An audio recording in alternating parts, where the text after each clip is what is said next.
ایک خوبصورت گاؤں میں جہاں سب لوگ خوشحال اور امن پسند تھے، دو دوست رہتے تھے، احمد اور سلیمان۔ احمد ایک محنتی اور سچے دل والا شخص تھا، جبکہ سلیمان ایک حساس اور خود پسند انسان تھا۔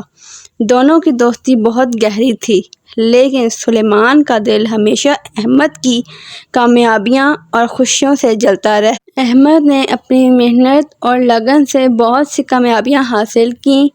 اس کی کاروباری صلاحیت، دوستانہ مزاج اور ایمانداری کی وجہ سے اس کی شہرت بڑھ گئی، لیکن سلیمان، جو احمد کی کامیابیوں کو برداشت نہ کر پاتا تھا، دل ہی دل میں اس کے خلاف حسد کی آگ پال رہا تھا۔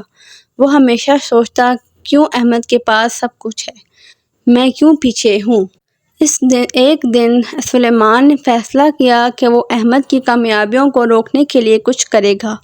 اس نے احمد کے کاروبار میں رکاوٹ ڈالنے کی کوشش کی، جھوٹی باتیں پھیلائیں اور احمد کی نیک نامی کو نقصان پہنچانے کی سازشیں کیں، لیکن ان سب کے باوجود احمد کی صداقت اور محنت نے سب کی کامیابی کو برقرار رکھا۔ جب سلیمان نے دیکھا کہ اس کی کوششوں کے باوجود احمد کی کامیابی میں کوئی فرق نہیں آیا، تو اس کے دل میں حسد کی آگ مزید بڑھنے لگی۔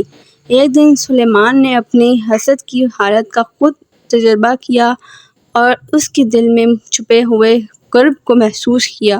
اس نے سوچا، یہ حسد مجھے صرف درد اور غم دے رہا ہے، جبکہ احمد کی زندگی میں خوشیاں ہی۔ سلیمان نے اپنے دل کی گہرائیوں میں جا کر اپنی غلطیوں کا اعتراف کیا اور احمد سے معافی مانگی۔ احمد نے اس کی معذرت کو قبول کر لیا اور دونوں نے مل کر حسد کے منفی اثرات سے بچنے کے طریقے اپنانے کا عزم کیا۔ اس واقعے کے بعد سلیمان نے اپنی زندگی کو بہتر بنانے کی کوشش کی اور حسد کے بجائے محبت اور تعاون کی راہ۔ دوستوں، اس کہانی سے ہمیں یہ سبق ملتا ہے کہ حسد ایک منفی اور برباد کرنے والی عادت ہے، جو نہ صرف ہماری خوشیوں کو چھین لیتی ہے، بلکہ ہماری روح کو بھی داغدار کرتی ہے۔ اگر ہم اپنے دل میں حسد کے بجائے محبت، دوستی اور تعاون کی جگہ دیں تو ہماری زندگی میں خوشی اور سکون آ سکتا ہے۔ اگر آپ کو ہماری یہ ویڈیو پسند آئی ہو تو لائک کریں اور ہمارے چینل کو سبسکرائب کرنا نہ بھولیں۔ شکریہ۔